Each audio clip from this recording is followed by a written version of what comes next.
You know how to dial this in? Because I got my manual in the car, which sucks because it's very small. Oh yeah, I mean you're asking the right question. I don't know. Control of information has always been one of the most important things in society. Ever since the written record, those who can read and write, having literacy thousands of years ago, meant that you were probably a very privileged person, either with a lot of money or a lot of power.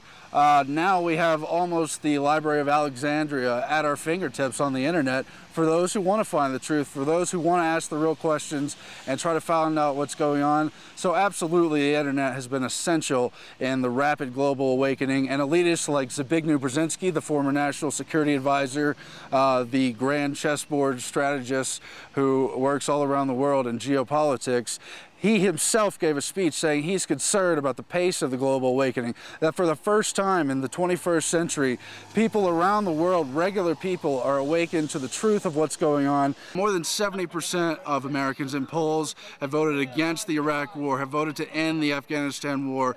Very few people have supported the Libyan war. Of course, there are a lot of brainwashed Americans who watch too much television, who think it's somehow for our safety and for the patriotism of the country. But Americans, by and large, have been against these wars. They've been saying no, first to the Bush administration for 8 years, ever since in the wake of 9/11, to end the Iraq war, to bring home the troops, not only from Afghanistan as well, but the hundreds of bases around the world.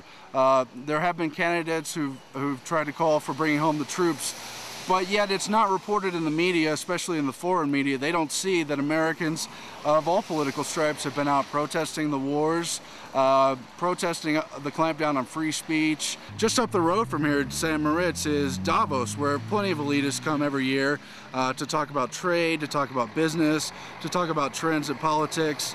Well, first of all, the G8 is not so democratic. In the past several years, we've had a huge police state.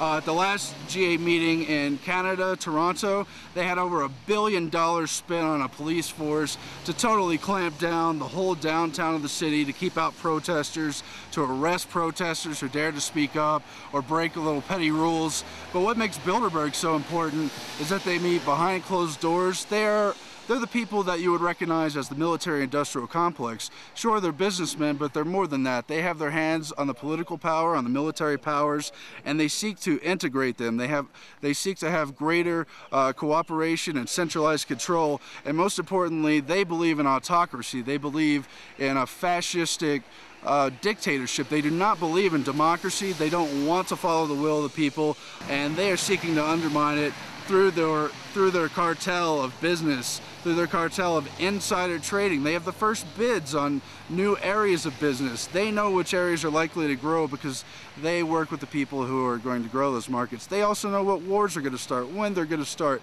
They have representatives of NATO here, American military, American politicians, all the important European military leaders. They all work together behind closed doors and decide what the more open, more public avenues of government and even the other private business meetings, what agenda they will be following in the future. So that's what makes this group so important and why they're an indication of why they're so nefarious.